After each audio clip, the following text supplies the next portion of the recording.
Welcome back to another edition of Through the Smoke, a Miami Hurricanes football and recruiting podcast here on the 24/7 Sports Network. David Lake, joined as always by Gabby Urrutia.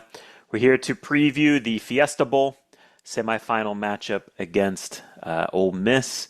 We're going to do a little bit of portal talk here at the top, but we really want to focus on this massive game. Miami's 4 quarters away from playing for a national championship, so we want to devote a ton of attention to this game. Before we start here, Gabby, of course, want to highlight our sponsors. That starts with Canes Connection. That, of course, is Miami's collective. They do a tremendous job in helping Miami in this NIL space. Portal season's going on now. They are playing a critical role in Miami negotiating things behind the scenes to retain the roster and also continue to add to the roster here in this portal window. So go support those guys any way you can, right? It's fun to be a part of things on this grassroots level. They are one of the best collectives in the country. They're delivering serious return on investment this year with this college football playoff run. So go to canesconnection.com and support those guys. Also want to highlight our guy, Nick Musarino. If you've been injured in any type of accident, slip and fall, boating, car, trucking, Uber, Lyft, name the accident, Nick Musarino's the guy, the personal injury attorney I would contact if I was dealing with any of these type of situations at 561-960-9870 or visit his website at flinjury.law. He's also more than happy to talk Canes with you. Also more than happy to talk Jeremiah Smith rumors to Miami with you. Yeah, David, we also got Aaron Pascal, another big Miami fan that you could talk to if you're in the market to buy or sell a home, or if you're just looking to invest in South Florida real estate. Hit up Aaron Pascal with Keller Williams. He's a local born, raised huge Miami Canes fan, extremely familiar with Dade, Broward, and Palm Beach. He can get you a free home value report, a quick market update, everything that you need when it comes to buying or selling here in the South Florida area. You can hit up Aaron at 305-497-5773 or visit apascal.kw.com. He'll take care of you. Tell him that Inside You sent you. All right, so Gabby, let's start here with some portal talk, right? And I think the place we want to start at the top here, of course, is quarterback. And in our last podcast, we kind of laid the groundwork as to, big picture wise, where Miami's at with positions of need, even some players that, Miami was going to target as their top options. And a quarterback, it was Brendan Sorsby, the Cincinnati quarterback. He took a visit to LSU. He took a visit to Texas Tech. I don't know if it was ever really reported, Gabby, but he was expected to take a visit to Miami as well. He just would have had to wait to do it. But he decided to pull the trigger on a commitment, and he committed to Texas Tech. So what does that mean now for Miami? I'll say this. I think, look, and this goes for all the positions. I think Miami right now, their main focus, and this doesn't mean they're like neglecting the portal recruiting aspect.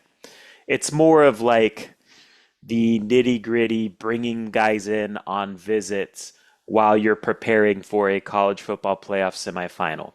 Miami's made the decision for the most part, and we'll get into some of the guys that have visited here, but for the most part, Miami's made the decision, again, like I said at the top, we are 4 quarters away from legitimately playing for a national championship that we think we can win. So we're going to devote as much, all of our attention as possible on handling business in this game. And yeah, we're still talking to a ton of targets in the portal. And we've made it clear to those targets, look, wait for us. I think after this Fiesta Bowl matchup, if Miami wins this game, they're going to crank up the portal stuff, right? Yeah. And you got time, right? If you win this game, you don't play till the 19th. Right. So they're not going to take that approach, being in the championship game. They're going to attack the portal after this Fiesta Bowl, no matter what, no matter the result. But as it relates to quarterback, this is what I'll say, right? Miami is doing a lot of work behind the scenes to find the best quarterback they can find. And, that sounds like a lot of cloak and dagger talk. It kind of is. But I want to point to the track record of Miami navigating the Cam Ward situation. That thing dragged out and had Canes fans and you and I, Gabby, Spinning. uh, yeah, in a blender of Right. emotions, right? At the end of the day, Miami got their guy. Last year, last year was a different situation. Last year, hmm Miami struck out on what, 3 to 4 guys that hmm we know about. Right. Not all of it was public, but 3 to 4 to 5 guys. They settled on Carson Beck and convinced him to pull his name out of the draft. They got their guy again. I would just say have faith, have patience, and I think, Gabby, we might be able to talk about the situation by the end of the week. I think there will be clarity on the situation by the end of the week. And when it is okay to talk about things, we'll talk about it. But right now, the message needs to be this recruiting staff is working hard behind the scenes to get the best quarterback they can get. One thing that Miami fans should now appreciate about Mario Cristobal is the guy never settles. He's Right. never going to settle for a quarterback that's easy to get, low hanging fruit. He always sets his sights high and he wants the best of the best. And until that player says no, he's going to attack that recruitment full throttle, pedal to the metal, and make that guy say yes. So that's what I'll say about quarterback. Let's get into, and look, there's a lot of interest, targets, guys going to visit, hmm etc. I Right. don't even necessarily want to go down that path because we could talk about that for an hour. Let's Right. talk about the guy. Two guys did visit that we know of. Yeah. You know, let's illuminate those situations. Who are they, etc. Yeah.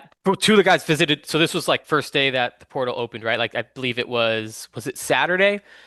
This past Saturday, Miami had two transfers on campus.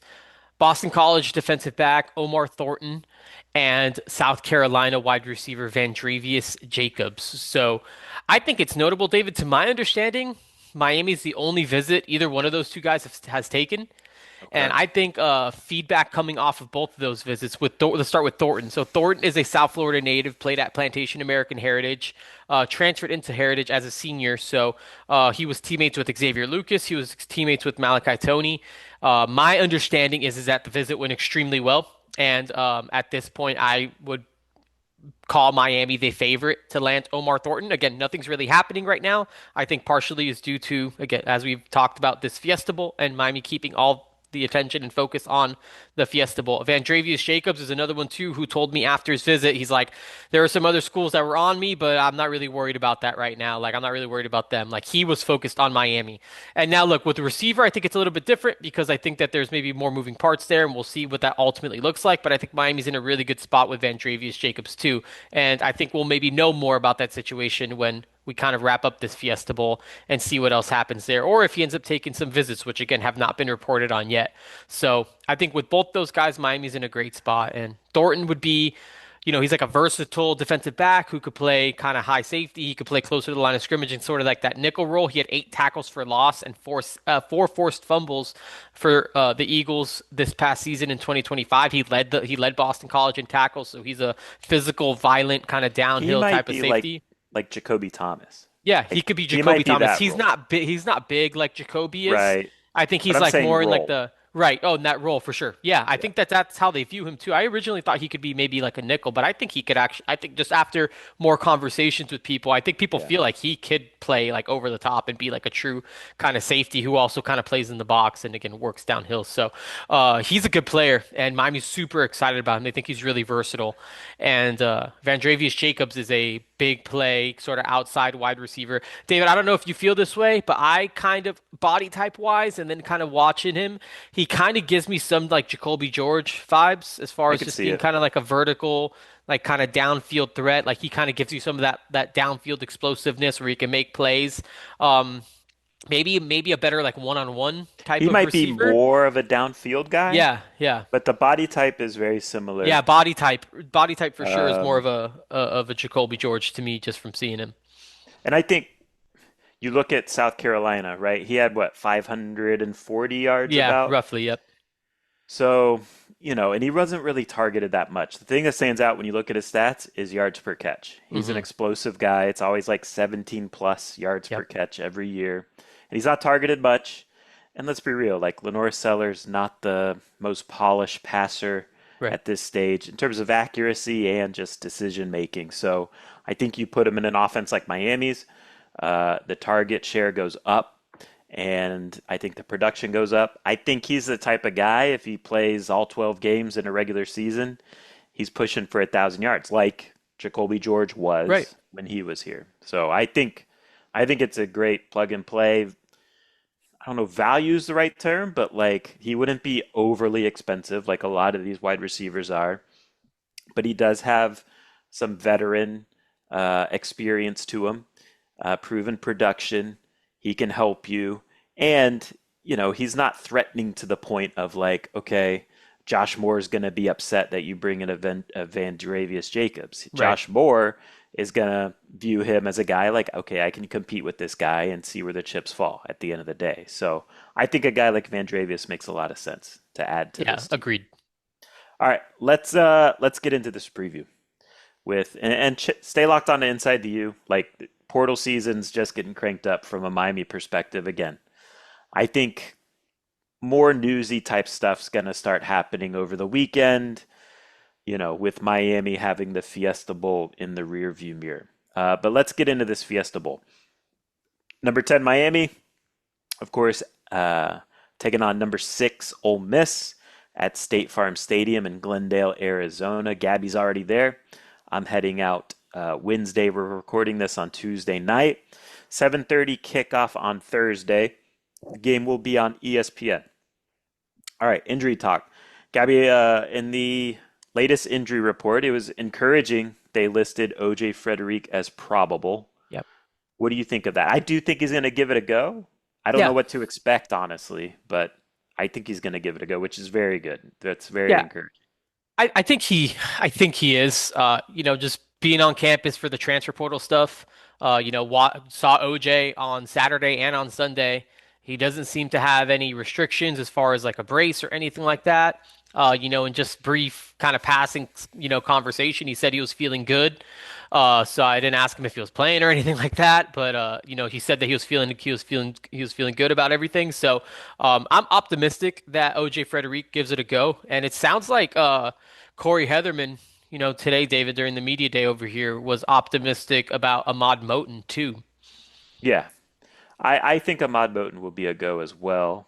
Again, what does that mean? How much? How many snaps? I don't know, but I agree with that. I think Tamari is the one where I'm just still kind of doubtful. Yeah. I think let's see how that's looking if Miami wins the Fiesta and is in the national championship on the 19th. Still gives you a little more time to get Damari back. But yeah, this is a game where you're going to need your corners. So if OJ is good to go, that's huge for Miami in this Right. game. Ole Miss side, the one that jumped out to me is Cam Franklin, the defensive end, big body defensive end, can kick inside sometimes. Former Miami recruit. Yep. He's listed as questionable for the game. So that's the one I would say to keep an eye on from the Ole Miss side of things. The all-time series between these two teams, Ole Miss leads the all-time series 2-1. Miami won the last matchup in 1951. Ole Miss Wow. won in 1940 and in 1936. So these guys haven't played in 50 plus years. It's Um, nuts. are you aware of Miami's record in the Fiesta Bowl? I'm not aware of Miami's record in the Fiesta Bowl. Miami's 0-4 in the Fiesta Bowl. Ooh. It's the one major bowl that's eluded Miami Ooh, wow. um, in its history. So 1985, they lost to UCLA. 1987, lost that heartbreaker game to Penn State. Miami would have won the national championship. They're heavily favored. That was the Vinny Testaverde game where he threw a Oh, bunch of picks. 1994, they got trucked by Arizona. And in 2003, they lost, of course, to Ohio State. Two essentially national championship losses in the Fiesta Bowl. So Miami will look to get that right. Ole Miss this season, They are 13-1. They lost to Georgia on the road in mid-October. Since then, they won 7 straight games. They, of course, avenged that loss to Georgia in the Sugar Bowl, beating the Bulldogs by 1 score in that game. Head coach Lane Kiffin abandoned the team after the regular season, took the LSU job. Since then, Ole Miss has beat Tulane and Georgia in the playoffs. Can I admit something? Yeah. Everyone says Tulane. I'm still stuck with saying Tulane, like Tulane, but Tulane. Yeah. everyone now says Tulane. Tulane. Yeah, like they I don't put know. the emphasis on Tulane. Tulane, Tulane. I and say Tulane. I don't know if it I'm doing what you're it saying. always hits my ear wrong. Mm. Anyways, so they played Tulane twice as well. Best regular season win was at Oklahoma. They are 6-1 in 1 score games this year. Their head coach now, with Lane Kiffin moving on, is Pete Golding. That was their defensive coordinator, elevated from that role. He's, of course, now 2-0 during this playoff run. Respected as one of the better defensive coordinators in college football. Essentially, he got his big break as the defensive coordinator at UTSA, then became the defensive coordinator at Alabama under Nick Saban, and he held that position from 2018 to 2022, and he's been at Ole Miss since 2023. Runs a 4-2-5 defense, lots of movement up front in the front seven. Similar style to how Nick Saban plays, right? Lets his secondary play deep, limit, contain explosive plays, lots of cover three, lots of quarters coverages. Offensive coordinator is Charlie Weiss, one of the best play callers in the country. He's creative. He'll mix it up with tempos. He does, it's kind of complex things it's complex in that it puts defensives in a blender. But it's relatively simple concepts from, the offensive side of things.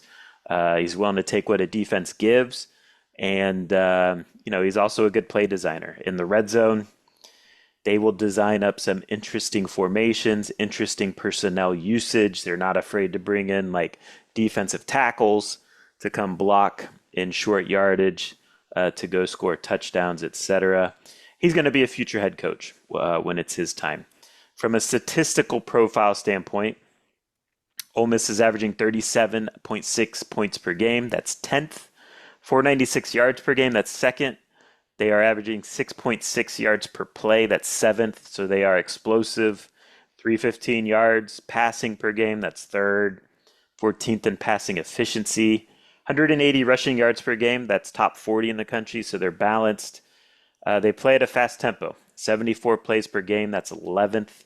44.8% on third down. That's 30th in the country. 1.29 sacks allowed per game. That's top 20. 4.93 tackles for loss allowed. That's 49th in the country. You look at the advanced stats, Gabby, and it shows a top 10 team in the country in terms of like explosiveness in both passing and running the ball. They rank 15th in success rate, which is essentially a measurement of efficiency on a down-to-down basis. So this is the best offense Miami's faced to this point all season, which makes sense. You're in the semifinals. All these teams are good. But this offense is really, really good. Defensively, 20 points per game. That's 29th. 340 yards per game. That's 41st. 29th in pass efficiency defense. 146 rushing yards per game. That's 65th. So that number catches your attention as it relates to a semifinalist level team. 5.3 yards per play allowed. That also catches your attention. That's 45th in the country. 14 turnovers. That's 88th. So not a bunch that creates a bunch of turnovers. 2 sacks per game. That's 68th. 5.6 tackles for loss. That's 63rd. 35% on third down. That's 31st. 55% red zone touchdown rate. That's 39th. Special teams, they do a good job with their specialists. They're 4th in the country in net punting at 43 yards per punt. And Lucas Carnero is a weapon at Automatic. kicker. 27 of 30. He is tied for the most field goals made in the country. In the return phase, there's nothing really of note there. Not many, not notable stats there in the return phase. All right, Gabby, let's bring you in and let's talk the personnel. And of course, it starts with Trinidad Chambliss, their excellent quarterback who, man, I don't know how you feel, but like I feel like somehow he's he's underrated in some ways. Like I know like now he's getting a lot of love after Yeah. that Georgia performance, but I feel like he's been kind of playing that way. Like you go back and watch the Oklahoma game. Yeah, there was some misses there, but man, he was excellent against Oklahoma, etc. I feel like he's scary. Yeah, he's dangerous. He's a really good Yeah. player. I mean, he's a playmaking quarterback, and I think that's just what makes him so dangerous. He turns situations where he's dead to rights, and he can run around you and make a throw, deliver a ball downfield. I'm not sure if that sounds familiar to anybody, but Yeah, like who I feel does like he remind you of? If I, does he yeah, I don't remind you know. of Cam? I mean, I think there's things that I don't know if he has like just the overall like maybe arm talent as Cam, but I think I think play style wise, I think that there's some you watch him and you're just like there's He's some cool. similarities. Yeah, He's he's cool like calm, Cam. cool under Yeah. pressure. He's okay to run around and play kind of Yep. like that backyard football. And he kind of keeps his composure and he finds a guy and he keeps his eyes downfield and he delivers balls and he makes excellent throws, under pressure with people in his face, and he drives it, and he's tough, and the kid's a winner, back to back Hmm. Division II national champion, and a lot of people might like kind of brush that off, but I think there's just something to that gene and that trait of just going places and then winning and making Hmm. the leap from the Division II level to the SEC and Ole Miss and performing at the level he's playing in. I think it just tells you just the type of player that he is and the way he's wired. Super impressed with him. Just I think Ole Miss has done a really good job with him too, as far as just like kind of just I think this offense is perfect for him.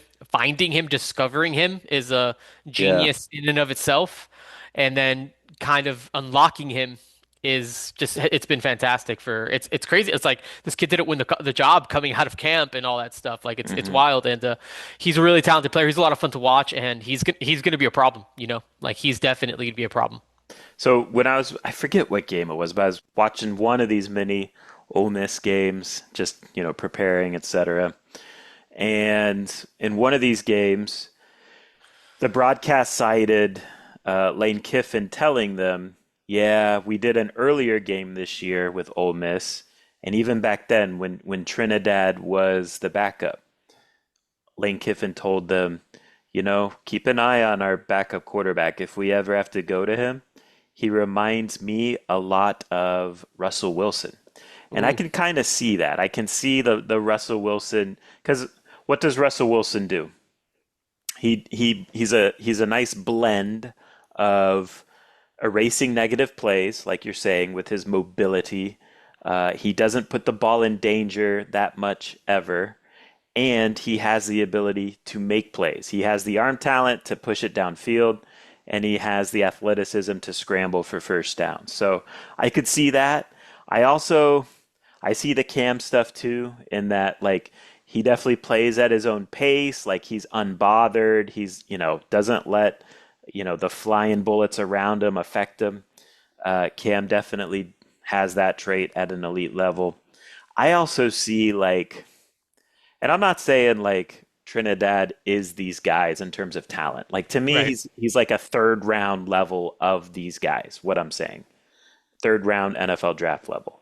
But like, I also see a little bit of like Deshaun Watson at Clemson type of stuff where similar, like just calm, cool, plays at his own pace. He can go run for yards when he needs to. He has a lot of weapons around him that he spreads the ball around to. Like that's another thing with Trinidad where he really does like it's not one guy. Like Carson Beck in this Miami offense, in a lot of ways is one guy, Malachi Tony. Trinidad spreads that thing around, and Hmm. there's like five receivers that he's willing to spread it around to. I feel like that was kind of similar to Deshaun Watson when he was doing his thing at Clemson. Um, anyways, he's an excellent player. He's to me, the more I watch him, like he is the best quarterback Miami's seen this year. Would you agree? 100%. Yeah, because Sayan is the accurate pocket passer, but he's not athletic at all. Mhm. Marcel Reed, the other extreme, like he is more athletic than Trinidad, I think, but more dynamic, more twitchy, but can't throw. And Trinidad is a blend of like he's very accurate, he is also athletic, and he doesn't put his team in bad situations. So he's a big time quarterback, and it's going to be a challenge. How about his running mate at running back, Keywan Yeah. Lacey? Very productive. What did you think of him watching him? Yeah, he's an interesting back. I mean, I feel like they run a lot of just I mean, I think they run a lot of like the same kind of style. I feel like just running game a lot. It seems like a lot of duo. He kicks it to the outside. I feel like he bounces a lot of runs to the outside. Like when he doesn't see it, the middle he'll bounce it, and I think he does a good job of kind of getting to the outside and creating plays for himself. But he's a hard runner. I mean, he has what Hmm. 23 touchdowns on the season, nearly 1,500 yards, averaging 5 yards a carry, and he's the workhorse back. He has 295 carries on the season. I think the running back that has the next most carries is Logan Diggs with 29. Trinidad Chambliss has 128 carries as a runner or a scrambler. So I mean, Keywan Lacey is the guy. He kind of has he has like a little banged up left shoulder, David, and Yeah. I know he fumbled for the first time in that Georgia game, and he was holding the ball with that left arm when he fumbled. So maybe something to watch out for if he's not 100%. Where would you, because Miami's faced some really good running backs this Yeah. year, where would you rank him above that group? Or No, not above, but where would you rank him amongst that group? yeah, I feel like he's pretty similar. I feel like he's just like a similar style back to a lot of these guys. Like, I don't know. I feel like Miami does a good job. Like, I try not to look at like the numbers. Like, obviously he's the most productive, Hmm. but But talent, I'm talking talent just, wise, he's not Jeremiah. He's definitely not Jeremiah I Love. agree. I don't I know if think he's Jadarian Price. I yeah. don't, I mean, I think maybe he's in like that Jaden is he Ball Jaden category. Ball? I don't know. Like, that's what I'm saying. The Is production he would Isaac make you look. Brown? He's different than Isaac Brown for sure. He Yeah, is. to me, he's not like I don't think he's like levels and like tiers above like even like a Le'Veon Moss type. Like I think a lot. I think again, he's just a lot of it's a lot of opportunity, and he's been good. Averages 5 yards a carry, To me, but he's similar to Mark, yeah, I think talent Mark's wise. better. I think Mark's better than him, but Do that's you? just me. Okay. I do. Wow. I actually do. Yeah, Okay. I think Mark just I'm to bring not, something I different. don't think that's crazy, but I'm surprised you said it. I think Mark is. I just think for what Mark, maybe it's just the running operation. Like I trust Mark more in just like a. I guess what I should say. I think Mark's is gonna have a better game in this situation. Like I think Mark's gonna be the better running back in this game, the more productive, Yes, I would agree. impactful running back in this game. NFL wise or beyond that, like maybe I don't know, but I think in this game, Yeah, I would agree with that. I'd rather have Mark Fletcher than Keyone Lacey. How about the receivers? There's a lot of receivers to talk about. Yes, so many Who receivers to who talk jumps about. out? Harrison Wallace stands out to me. I mean, he's just a really good outside weapon for them. I feel like he's just been super steady, and I feel like he's kind of just like I don't know, kind of like the go-to guy on the outside. He's been kind of like a safety net for Trinidad Chambliss. I like what he brings to the table. He's a Penn State transfer. I mean, they got six pass catchers that are over 14 and a half yards per carry. I mean, per catch.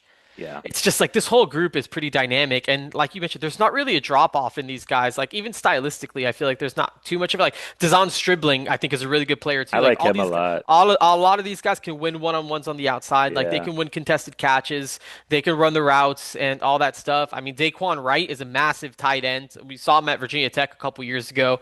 I mean, he could be a problem. Like all these guys. I mean, Winston Watkins comes from the famous Watkins tree. He's had a good freshman season for them. Yeah. Caden Lee's been productive. Deuce Alexander. Dazon Stribling is a guy Miami really wanted coming out of the transfer Yeah. portal, I think he's and good, man. they never got him on campus. He was supposed to go to Ole Miss and then Miami. He never left. He never left Yeah. Oxford. So Stribling is a good player, and he's hot right now. I feel like these past 4 or 5 games, he's kind of gotten rolling. So he's an interesting. I mean, he's a talented outside receiver for them too. It seems like Wallace is the most explosive, and Stribling to me would be like the more like the CJ Daniels type. Like Yeah. I think he's better than CJ Daniels, but that's his type of. But you're right. They all can go deep. They all know how to play the backyard football game with hmm Trinidad, Trinidad. get Yeah. open when he extends plays, etc. It's a good group. Taquan Wright, or what's his name? The tight end. Jaquan Uh, Wright. Daquan Wright, Yeah. he reminds me a lot of like from a Miami perspective, Clive Walford. Like Hmm. I see a lot of Clive Walford there, just Yeah. stylistically. Hmm. So, and then their offensive line. I think it's a good offensive line, Gabby. Yeah. I don't know if it's the best one Miami's played, but they are a good group. Yeah, I think that it's a. I mean, this is a. They also went into the portal. They plucked Diego Pons from where was he? He was at NC State, right? I think Plucked. UNC. Oh, or maybe it was UNC. Yeah. And then it was, Patrick Kudas was like one of the top interior linemen in the portal last cycle from Arkansas. They got him over too. So they've invested in that offensive front. Again, I don't think it's better than A&M's or I better don't either. than Ohio State's. So Well, I Ohio think State this, had that hole. yeah, they had the big hole on the right side. Yeah. In general, like I feel like it's maybe just in that on that level of just I don't think they're good enough I to think block at Pounds is Miami. good. Yeah, I think what aids them is number one, the system. Like right. they have really good play callers. Number two, like Trinidad gets it out quick. Exactly, yeah. So, And that that, whole offense is they get it out quick a lot. And I right, the feel like they roll tempo and I feel like helps. and I feel like the tempo and I feel like they just move him around so much that it helps. Right, right. But it's a good offensive line. Um, Maybe similar to like the SMU offensive line, which Yeah. I think it's a good offensive line as well. Yeah. Um, Turn the page to the defense. Who catches your attention there? Yeah, a few of these guys. Prince Will Umanien, I can't say that last name. Um, his brother who I mean his brother was a star for them Yeah, Prince last Lee. year. Prince Lee was a star for them last year. He's done an awesome job for them. Nebraska transfer leads them with 47 quarterback pressures, 9 sacks on the year, and he does a good job off. I kind of like their defensive front between Prince Will, between Cam Yeah, Franklin, it's Will Eccles, talented. Centarian Perkins. Like they got some talent on that defensive front. Perkins Yep. is a really good athlete. Kind of. I think he can play kind of on the ball, off the ball, but he can rush the quarterback. He basically flipped the game in that Georgia game when it seemed like some miscommunication on the Georgia offensive line, but he blew right past Monroe Freeling on the left side and Yeah. basically just blasted Gunnar Stockton and he fumbled and that changed the game. And so he has a lot of like that speed off the edge. And he was a former highly ranked recruit too. So they got some dudes. Cam Franklin, as we know, was at one point a 5-star prospect, ended up being like a top 100 or so guy. The Will Eccles kid He's is really good. talented. Yeah, I mean all these guys are good. So it's a good front. I'm not too sure about them on the back end, but I think that defensive front is talented. The guy who catches my eye the most on their front is Eccles, the Yeah, more I Eccles watch can of Ole nice little Miss. dancing bear on the inside. Yeah, he's athletic. He gets hot too. Like if he starts rolling early, he's gonna have a good game.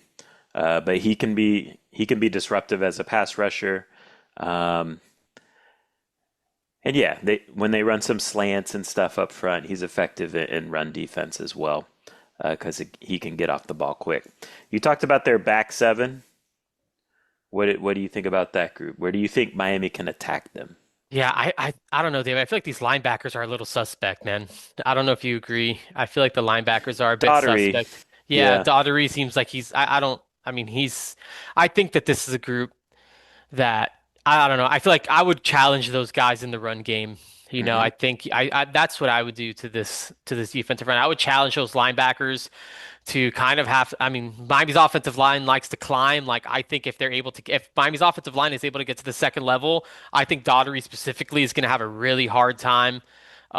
Stopping this Miami, run offense, and I think that there's a huge advantage there. So that's how I would check that. That's how I would challenge this Ole Miss defense the whole game. But yeah, I don't know. I don't know about those line on the corners. I'm Wyatt Williams, another guy Miami recruited out of the portal. Never got him to campus because he committed to Ole Miss first. But he's had a good year. I think he leads the nation with 9 pass breakups and he has 3 interceptions on the year. He's a former, I think it was Louisiana Monroe or maybe it was Louisiana Lafayette. I knew it was a transfer from one of those two schools, and he's had a solid year for them on the back end. But I think still on the back end, I think they're pretty suspect.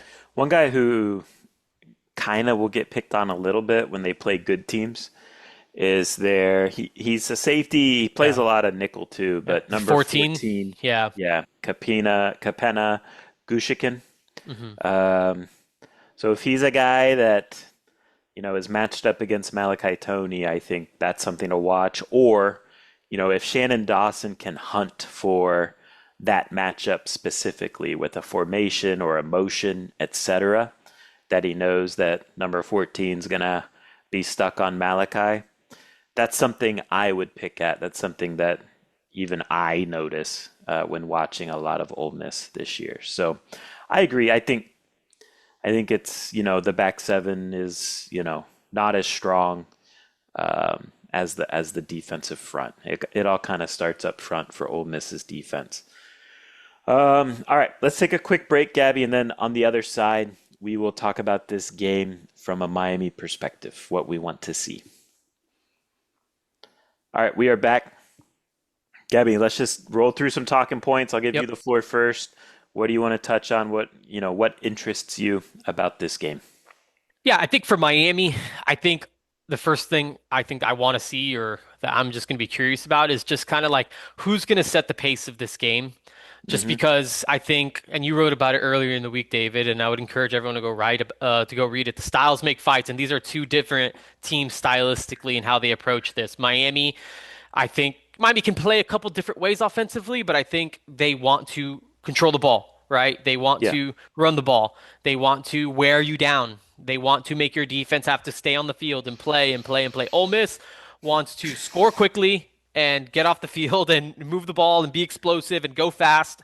And so I'm curious who kind of dictates Yep. terms in this game. And against Ohio State was a great example of Miami kind of dictating terms. But then in the second half, you saw Ohio State kind of start going faster Yep. and they got into a routine and a rhythm. So I'm curious how much this Miami defense adjusts to the pace and the tempo and how they handle it. And so yeah, that I think that whole situation of whose identity kind of is Hmm. established into this game, and I think we'll know pretty early on who kind of sets the tone and the tempo. Yeah, Ole Miss is 74 plays per game. That's 11th in the country. Miami's 66 plays per game. That's 92nd. And you're right. Like that's going to be an indication of which team has the higher probability of winning the game. I think from a Miami standpoint, in particular, you need the offense to control the ball to also protect the defense, keep them fresh, keep them off the field because Ole Miss can go hyper speed on Hmm. you, and that can be tough. You know, it matters in the fourth quarter, right? So which fourth quarter is going to play out for the defense? Is it going to be the Ole Miss hyper speed offense that wears down Miami with that pace, or is it going to be the Miami ground and pound offense that just brutalizes Ole Miss for three quarters and causes Ole Miss to fold in the fourth quarter because of that physicality? So it's a complimentary football question, Yeah. and 100% you're right. Where else you want to go? Yeah, I mean, I think it kind of goes to I it's similar theme, but just I think just running the football well. Like this Ole Miss defense has not been great at stopping the run this year. I think, you watch some of the clips of I mean against Georgia, against others, and I think teams have been able to kind of just like really get some push on them. And Miami's been running the football extremely well against Texas A&M, had what over 150 yards against Ohio Hmm. State, more than that so I think that being able to kind of again I think that defensive line is the strength of that Ole Miss defense, and I think if you can kind of start pushing those guys around early, I think that you can. That's how you can dictate terms is by really getting rolling. And look, this Miami offensive running game right now is extremely powerful. I think it's different than anything that they've kind of seen. They played Georgia last week. I think Miami's offensive line is way more physical than Georgia's offensive line. Yeah. I think Mark Fletcher is a more physical runner than like a Nate Frazier, who's a good player, but I think Mark Fletcher just brings a different type of like that, just like barrel type of running where you can kind of just pound on them. Again, I'm not super high on their linebackers, and I think establishing the run is going to open up the passing game too. And I don't think that this is going to be I don't know, David. Maybe you push back on. I don't know if this is going to be. I think that this has a chance to be more than like the 130-yard Carson Beck passing game. Like I think Carson I Beck can agree. kind of find some stuff in this game. So I think establishing the run early, I think is going to open up the rest of the offense, and I think it could be more of the offense that we've seen. Even like back end of ACC play where they're able to get into like the 30s with the points because the offense is kind of humming. But I think really setting the tone by running the ball well and kind of making them press up and kind of dictate numbers to it, I think you can win on the outside. So I think establishing the run early is going to be a huge key to this game. Yeah, it's like you were saying earlier, alluding to early. Lacey, I think Lacey's the better back of Lacey and Fletcher, but Fletcher's no slouch, right? Right. But who are they going against? Right. Lacey's going against a top 10 run defense in the country. Miami's going against a top 50 run defense in the country. And one thing that I'm just curious about, I don't think this is like even necessarily a key to the game, but I am curious, like generally, right? Miami's defense is really good at kind of taking away what the opposing offense has been good at all season up to that point. Mhm. And Kewan Lacey has scored a touchdown in every single game this season except for one game. That was against Washington State, and that was a 3-point game. So, Mhm. he has 23 touchdowns. He's a red zone touchdown monster. And I'm curious if Miami can hold him out of the end zone. I think if they Yeah. can do that, I think Miami could win by double digit points. And Yeah. so, they've limited the only good Right. running back who's gone off against them is Isaac Brown. Isaac Brown. Yeah, I feel like with everyone else, they've kind of handled it. I mean, again, that Texas A&M running game, that Ohio State running game, Bo Jackson was a 1,000-yard back, not a 1,500-yard back, a 1,000-yard back though, and he was very quiet Yeah. against Miami. I think that's where I'm. I don't know, David. I just watched this Ole Miss team, and I'm just like, obviously, again, they played an SEC schedule. I'm not trying to be that guy, but like, I still think, like, even watching them against Georgia, like, I don't think that they've seen anything quite like this Miami defense. Like, that Georgia defense is not this Miami defense. No. And I think Miami's done a really good job of limiting these. And I think just that I feel like that style of back specifically, like, I feel like the slashers is where they kind of have more trouble. And Kewan Lacey does, I think, kick, like, kind of bounce it to the outside. And I think setting the edge is going to be important on him. But I don't think that I don't think it's going to be like a huge Kewan Lacey game if everything else holds that we've seen true to this point.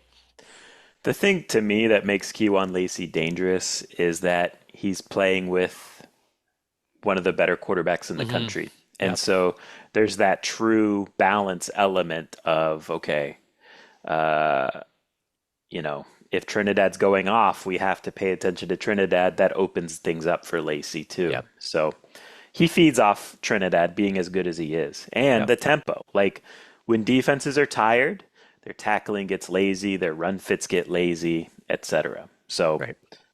it all pieces together for Ole Miss in that regard. Um, One thing I'm curious about, Gabby, and this isn't like I don't bring this point up because I think Miami's pass rush is going to struggle. But I am curious going into this game, what type of impact will Miami's pass rush have Hmm. on the game? Specifically the defensive linemen, because as we've noted earlier, right, Trinidad Chambliss gets the ball out very quick. Even I was looking at the numbers, Gabby.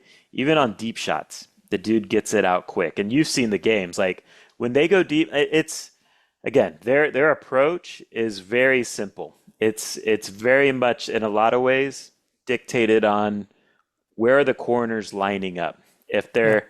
they're pressed up on the receivers, that's going to be a go ball.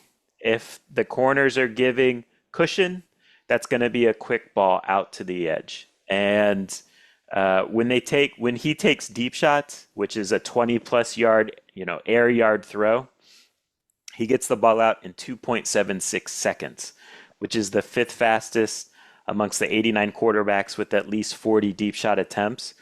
There are 63 quarterbacks in the country where all their throws are slower than when Trinidad throws it deep. So Wow. he gets it out quick. He's quick, decisive, accurate. Now, he will also extend plays, and of course, those go longer than 2.76 seconds. But I am curious. Like, look, man, the Louisville game, that was a game where Jeff Brom was like, I'm neutralizing this Miami pass rush by getting the ball out quick, number one. Number two, I'm going to play a little bit dirty and I'm going to cut block every now and then these defensive linemen and make them think twice about just trying to tee off on my quarterback.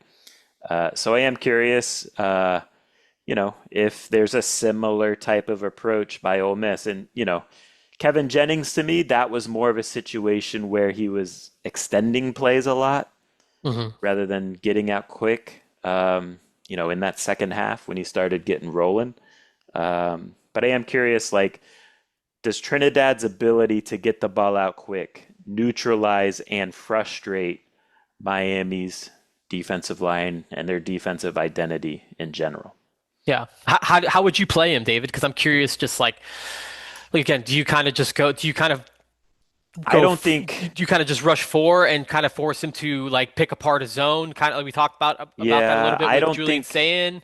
Like, I do don't think you you? want him to start playing backyard football. So Right. So like, is this like so to me, how I kind of view that, I think this is like a Keontae Scott. I feel like you need to kind of yeah, find a way, or just find a way to kind of like similar to like Marcel Reed. You almost want to like kind of like contain and just like close yes, out the pocket on him rather than just like try to come right after him. I think you just want to suffocate him into this like bubble instead of like kind of just hunting for sacks. I think you just want to like close him out and like kind of squeeze him out. That's how 100%. I was thinking that the approach should be on defense. Yeah, I think I agree. And, you know, I think you approach it similar to Marcel Reed. The problem, or not the problem, but the difference is that Marcel Reed missed layups in that Yeah. game, and he misses layups all season because Yeah. that's just who he is. Trinidad's not going to miss those layups. He's going to complete those 4 and 5 yard balls, depth of target, and they're going to be gains. So he has the ability to paper cut you. I think one thing I am curious about too, like, look, on the flip side of that, let's say Miami's pass rush or their blitz packages are affecting Trinidad Chambliss. I'm curious, can you can you affect Trinidad into making risky decisions or making throws he should not be attempting? And when he does that, can you make him pay? Now, again, this is probably a long shot because in general, he's not a guy that puts the ball at risk. Only 9 turnover-worthy plays on the year. He can tuck it and run instead of like forcing a throw downfield. But if he gets frustrated by the way I see it, like maybe a delayed blitz by a Keontae Scott, forces him to scramble a little bit. And because against Georgia, he did make some, now he completed them. Right. And they Some were, risky throws. but they were dimes though. Yeah. Like they weren't like lucky He played. completion. I play like he played like, and he played a really really good game He too. threw some dimes that were risky, but they were Hmm. dimes. I'm curious if Miami forces those throws again, like, okay, Keontae Scott blitz off the edge. You got Bryce Fitzgerald, an excellent ball hawk on the back end. Can a Bryce Fitzgerald, even Jacoby Thomas shows the ability to ball hawk. I mean, he had the Yeah. pick six against CJ Bailey. Yep. I mean, it was a relatively easy pick against FSU, but he's shown the ability to make some picks as well. Can Miami's defense make him pay when he does, you know, take aggressive shots? Let's put it like that. And look, in this college football playoff run, Miami they forced Marcel Reed into critical turnovers. He had what, 2 picks and Three, one two, fumble? yeah, two picks and a strip sack. Yep. And then Julian Sayin, had that critical pick six. That was ball game when he Yeah. did that. So Miami's defense has been affecting the quarterback into making major, major Yeah. mistakes. Uncharacteristic. I mean, for Julian Sane, it was uncharacteristic mistakes. Hmm. So can they do it against Trinidad Chambliss? I think that's an interesting thing to ponder. Yeah. No, I think that's a really good point. Anything I, else you want to touch on? I just think I'm curious how much Miami's passing attack gets kind of going. Like I think Malachi Tony's been kind of limited in these over the last two games because I think he's had two tough matchups between Texas A&M and M and Yeah. Ohio State, kind of fit Well, they're like getting focused on physical. him. Yeah, they're getting Yeah. super physical with him too, and they had the personnel I think to get more physical with him. Caleb Downs. I mean, Yeah. textbook tackles. I mean, Sunny big time hits. Styles, bracketing. Right, all that stuff. Yeah, I Sunny think that Styles wasn't great, but man, what he did in coverage was yeah, it's freak show impressive. stuff. Yeah. Anyways, go ahead. Yeah, so I don't know if Ole Miss has the like I don't think Ole Miss has the horses to. I think they're going to obviously try to bracket Malachi Tony. I think that's kind of just like the that I think Book's kind of out on how you kind of go about containing him. But I am curious just in general how much success this because I do feel like this is a Miami passing game type of game. Like I do think that this is a game where they're going to get rolling. I'm just curious how efficient and how much the passing game kind of matters. And it's like, do you almost want to just play a slow kind of down to down game because you just want to keep that Ole Miss offense off the field, or are you going to take what they give you? I mean, Florida had an explosive passing touchdown uh on this Ole Miss defense. Oklahoma had an explosive passing touchdown on this defense. This defense has been susceptible to allowing explosive pass plays. There's Hmm. been a South Carolina, I think, had an explosive passing touchdown on this defense. This defense has given up multiple explosive touchdowns in the passing game. So I think there's going to be opportunities there, but it's like I don't even like. Does Miami want to be? I mean, you obviously want to score points, but like, how much do you I want think to they'll just? need to be. I think Yeah. Ole Miss's offense will put pressure on Miami Right, to and score. I think that's going to be the thing too. It's just like Yeah. stylistic. Like if you're able to dictate terms, maybe you don't need to be. But if it gets to that point where you're it's like you need points, like I do think that this is a game where Miami's defense hasn't given up more than 24 points in a game. Like I think even if they do, let's say they do, I still think that this is a game that they can win. But I just also don't want this to be a one of those types of games where you have to win this because that will be pretty stressful. Yeah. Ole Miss wants to get into the 30s. Yeah, Can they? 100 right. Um, And look, that Texas A&M offense was really explosive too coming into that game. mhm. And they really limited that offense. Like that A&M offense was humming as far as just points wise. They had a couple of their hiccups too. This Ole Miss offense hasn't really had much of those hiccups, and especially not lately. So I feel Right. like it's hard to. I feel like with A&M we kind of pointed at the Texas game. With Ohio State, we kind of pointed at the Indiana game. With Ole Miss, it's tough to really like say, hey, here's where they kind of slipped up Yeah. It recently, was and like I watched their, quote unquote worst game. It was against Washington State randomly. It was early in the season. Trinidad had started like two or three games, and he kind of was like off early on in that game with his accuracy. But really, that was a close game because of, red zone stuff where they might have gone for it on fourth down in the red zone. They didn't quite get it. They might have even missed a field goal attempt. It was more of a situation where Ole Miss just kind of let Washington State hang around.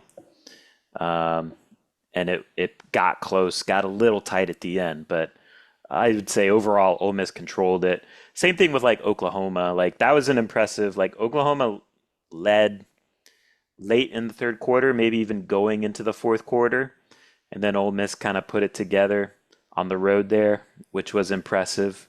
But Oklahoma, of course, as you know, has a good defense, yeah, and so I think there's some things there that you can take away. But the issue to me with Oklahoma was they didn't really stop Keyone Lacey. They let Keyone Lacey go off, and so you can't allow that to happen, of course. Um, Last thing I want to touch on, I don't know if there's anything else after this, Gabby, that you want to touch on, but I'm curious, and I think this is a big deal. What type of impact does the coaching staff situation have yeah. on this game? Again, I think this is a big deal. Number one, it's a massive distraction that this team has had to deal with. So, Ole Miss, Gabby, tell me if there's anything updated on this, but it seems like so Charlie Weiss Jr., the play caller, the offensive Hmm. coordinator, he's going to come back from LSU to coach in this game. Seems like Kevin Smith, last I saw too, the Yeah. running backs coach. There's like three other guys. I don't know if we know yet if they're in or Yeah. out. I don't think they are, Yeah, but I think it was just those two that are in at this okay, point. I don't know if there's any clarity on. I think Joe Cox, which is like their co-offensive coordinator, tight ends coach, right, was supposedly not coming back. George McDonald, who I believe is yeah, their wide receivers coach, wasn't coming back. And I don't know if there was like an analyst or something, David, but I think those were the four that were in like, at least the primary okay, conversations of just like not being around. But still, I was at the media day and we didn't really talk about it directly, but I just heard Corey Heatherman talking about his defense and just talking about like someone asked me a question about the simplicity of his defense, and people are always trying to get complicated, like, but how he keeps it simple. And he was just talking about the alignment of everyone on the coaching staff and everyone just being on the Hmm. same page and communicating and all that stuff. And look, when the headsets are on, who knows what it matters? But also, Shannon Dawson mentioned this week, gave credit to Matt Merritt for kind of tapping Right. him on the shoulder and saying, "Hey, I think that this is a situation where Marty Brown would help us," and that worked, right? Like Marty Hmm. Brown was a huge reason why Miami closed the door on Ohio State. Like there's some nuance to this stuff in the flow of a game where you lean on your assistants. And I think not having those discussions and those conversations and kind of being 1 foot in and 1 foot out. Look, Yeah. LSU was hosting a transfer They court. I think haven't they been hosted. around. Yeah, They they haven't had been they at had practice. yeah, it's like I know like I think Pico I think they wanted to blow it off, and I think he said there's a lot Yeah. of people and there's He should so many blow it off. coaches. Yeah, there's so many assistants and there's more than 10 coaches now with the new rule and all that stuff. It matters, man. Like to me, it matters that your play caller and offensive coordinator is not in the building. Like Correct. you're Tell me with one of this. these programs. Go ahead. Are they putting in as many hours as Miami's coordinators in No, prepping for this game? not even close. Right. He's Not been even busy close. recruiting for LSU. Yeah, he So was that's eating. number one. Yep. Number two, like, look, man, when the game starts, right, and you got to make different little adjustments, like, okay, let's say Miami's throwing little different wrinkles at Ole Miss, different little matchups at Ole Miss. What if a player on Ole Miss's offense gets hurt? Hmm. What if a player just straight up doesn't like respect the quality control coach like he Yeah. Who's does call? Yeah. the position coach? Right. Like all these things, like these are all little edges, right? And when you get to this level of importance of a game, Yeah, competition. This level of all these caliber of things matter. competition, everything. So I think it's a big deal when the bullets start flying. Like, you know, you of course want the guys that have been coaching you the whole season to coach you, and also just like trained eyes, experienced eyes. Like yeah, I think most quality control coaches can watch tape and help prep for a game, Yeah. but in the midst of a game, do they have that experience? Do they have that know-how of The poise to just right? be like in the moment, I need to know what to call and stay grounded and not panic in this How do moment. I You have help this guy who's right, struggling? Yeah, exactly. Like all that stuff. And look, there's a reason why these position coaches make as much money as they do, and there's a reason why the quality control coaches do not make as much money as right. those guys. Like there's a reason these guys are coveted and paid and hired to be on these staffs is because they're qualified and they're experienced, right? These other guys are could potentially be great coaches one day, maybe down the line. I don't know who these guys are, but right now there's reasons why those guys who are not assistant coaches are not assistant coaches at this point in their career for one reason or the other. And that's not to say there's not brilliant and smart people in the room, but again, there's just too much nuance and everything matters. And It's there's a lot of experience. continuity on the Miami side too, as far as just a lot of these guys Yeah. being together and just one. And Also, too, like maybe this is going too far, but man, when Ole Miss, so I don't even know, maybe you know, and I'm not trying to put you on the spot. Like, it seems like Ole Miss has quite a few transfer portal commitments going on mhm, right now. Um, so they were doing that mhm, while Miami staff was dialed in yeah, on getting prepped and ready and studying Ole Miss, and hosted two guys for the portal weekend, whereas Ole Miss was. And look, you can have your opinion on which is the right approach. I think as it relates to winning a game, preparing for the game, Miami's got the edge there too.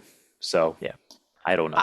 I wouldn't push back. They took a lot of guys, and look, I think at the same time, it takes more than like your 22 guys to win a game, right? And I think what it comes down to is when you're doing this portal stuff, your team knows you're taking portal guys. So like, what if they took two defensive tackles? What if there's a defensive tackle that needs to play?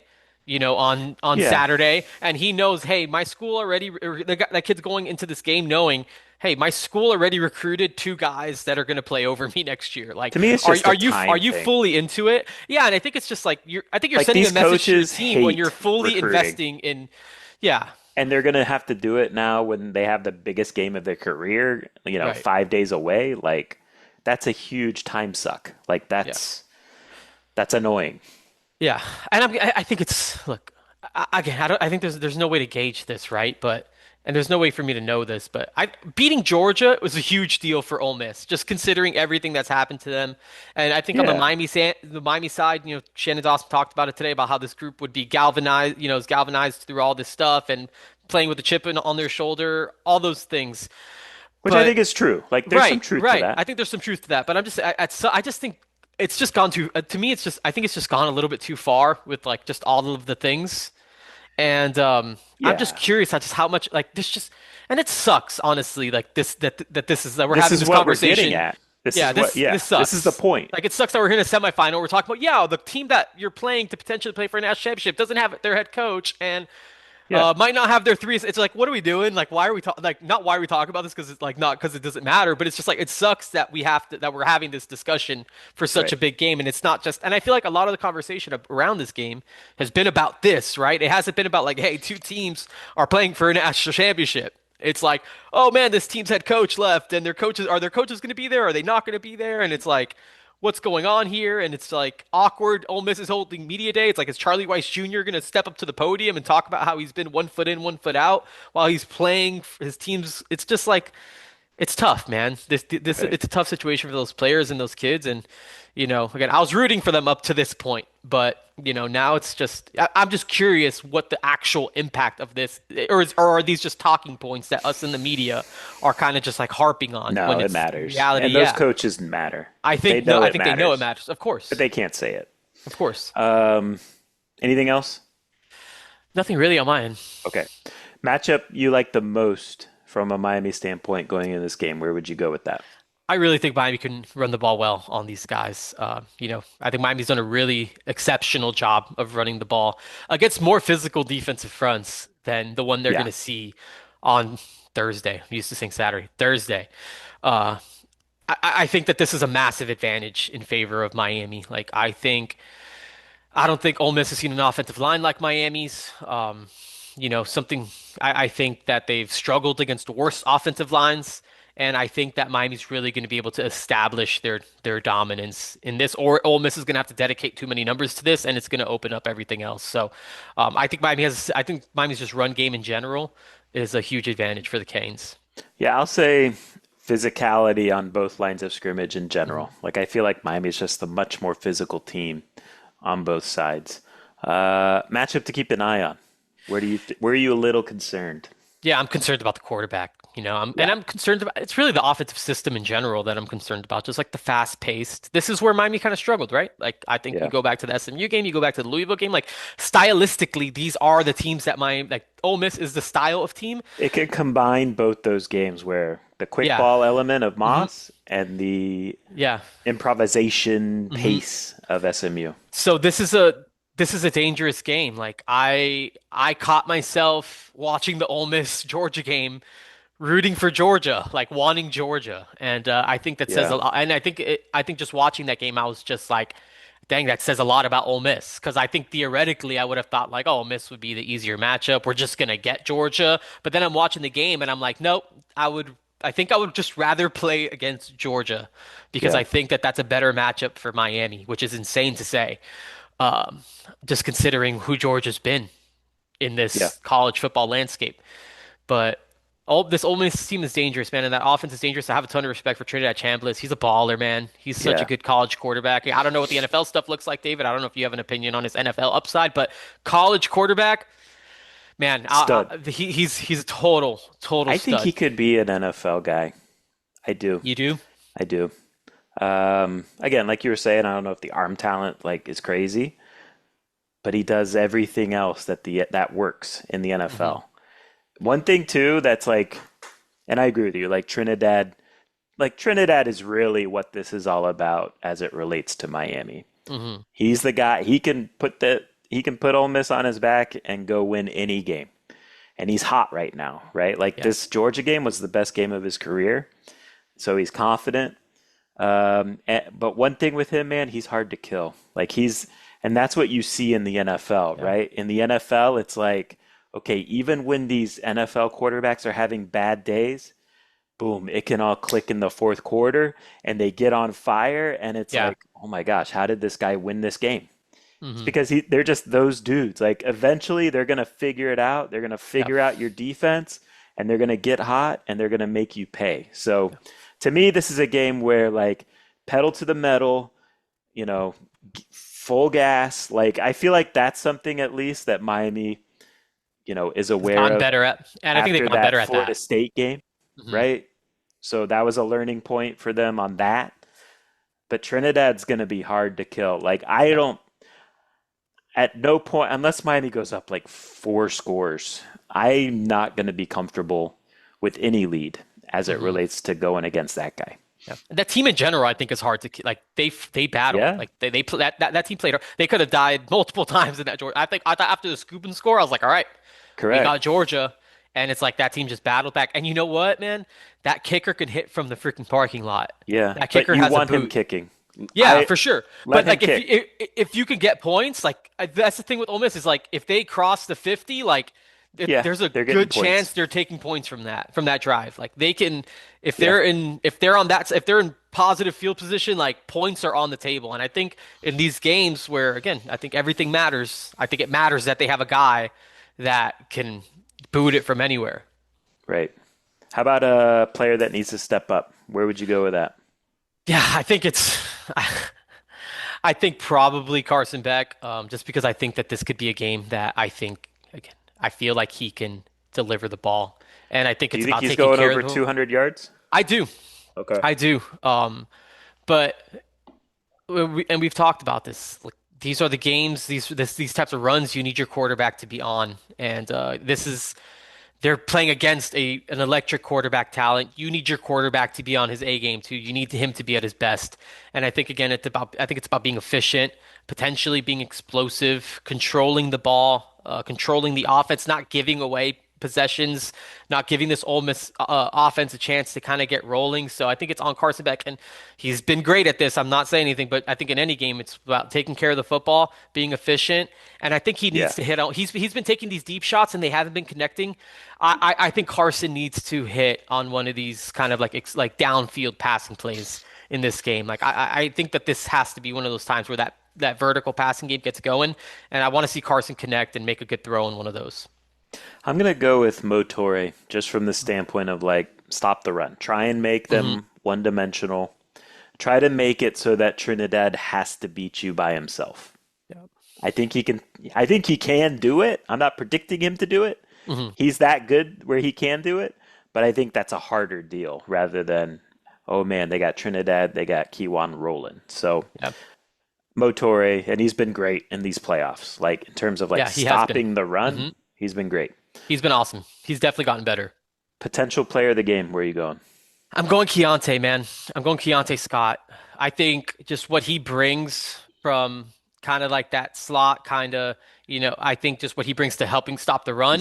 He's a And weapon. and I think especially against a quarterback that plays the style that Trinidad does, I think Yep. that I think he's a problem because I think that running around and all that stuff, he's the guy that can kind of Track you down. erase that and Yeah. track you down, erase it, make you have to turn around, spin the other way, and then there's Ruben Bain or Akeem Mesidor. Like I think Keontae Scott I think he's honestly the key to this defensive I effort agree. in stopping and containing this Trinidad shameless backyard ball, right? If it gets to that, the extending plays, the running around, like I think Keontae, you saw like in one of the crazy plays that I keep referencing the Georgia game, but in one of the crazy plays he made in the Georgia game, Trinidad, like you see like Dalen Everett, who's just like a long, lanky outside Hmm. corner, running and chasing him around. He kind of slips and falls. I feel like Hmm. Keontae's more of that guy that's like can close on that situation Yeah. and is not going to trip over himself, and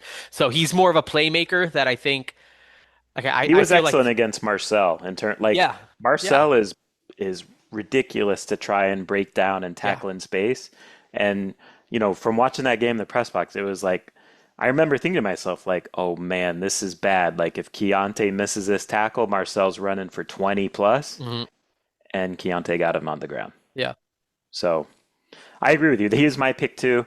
similar to what you're saying. He's just been a nightmare for every quarterback in the Yeah. CFP so far. I think he's going to do it again. He's locked in, bro. He's sleeping in the IPF.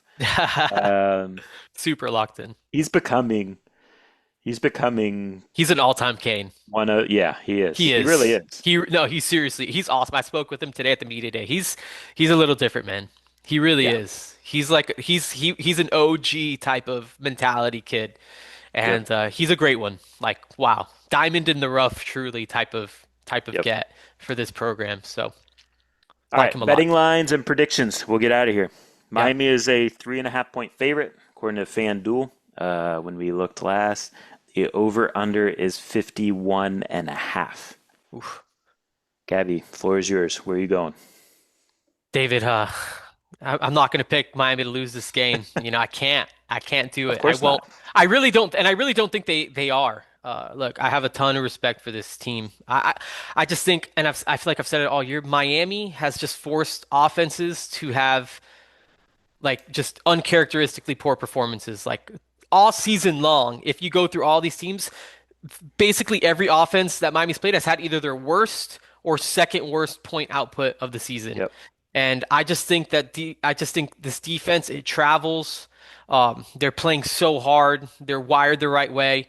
And I have a ton of respect for this Ole Miss offense. I just think that there's something Miami's going to do defensively, and I'm obviously not the guy to point it. Like I don't know what it's going to be exactly, but I just feel like this team is just playing with just a different level of hair on fire, and I think that they're just going to find a way to limit, not erase or anything like that. I think they're just going to find a way to limit this Ole Miss offense and just make them struggle more than they have. So I think Miami's going to win this game 27-20. I still think Ole Miss is going to have some success on offense. Again, I think they're a really good team, but I got Miami by a touchdown in the Hmm. Fiesta Bowl and to the national championship All in the right. 305. They get their Fiesta Bowl win. Fiesta Bowl win. Fiesta Um, Bowl curse broken. I'm gonna go same spread that you picked. I'm gonna go 30-23 Miami. And again, we've touched on all these points. I just think like Miami's built to win in the college football playoff from the standpoint of running the ball. To me, like the further you go in these college football playoffs, it's the teams that run the ball and stop the run.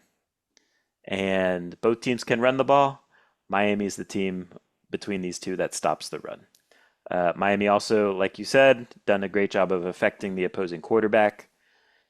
Trinidad's gonna get his, but I think Miami's also gonna affect him.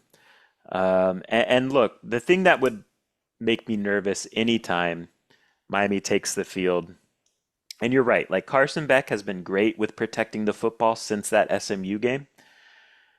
But teams that if Miami faced a team where turnovers, forcing turnovers is in their DNA, I would be concerned. And Ole Miss, this defense really doesn't have that in their DNA. They're slightly below average, I think, in turnovers gained. So they're like in the 80s, if I remember right. So they don't really force those type of turnovers.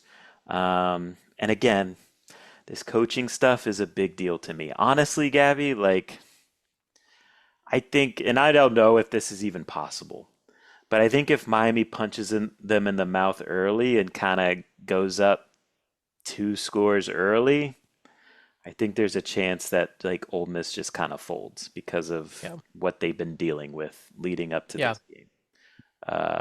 Now, on the flip side, like again, I think Miami's winning. My prediction's 30-23. If Miami loses, I think it's just the game we've seen in terms Hmm. of turnovers Yep. playing a big role because Ole Miss is a team that will make you pay. If you turn the ball over, Yep. their offense is going to get that ball and they're going to go score. And also just the special Trinidad Chambliss factor of quarterback that can take over a game. So those would be the two elements I'd watch out for in terms of like, okay, how does Miami lose this game? I think that's how it would look. So, but I think it's going to be a great game, entertaining. I'm excited to be there, join you out there, Gabby, soon. Um, Miami's in the semifinals. I still can't believe it. I'm still pinching myself that Is Miami it is in isn't the it crazy? I'm still having a hard time wrapping my head around it Yeah. all. I'm going to It be doesn't honest. feel real sometimes. Yeah. No, it doesn't. But it's awesome. It's amazing. It's been Yeah. fun to cover, fun to watch. get out here on that note. Go support our sponsors, all those guys. Their information's in the show notes. And until next time, take care.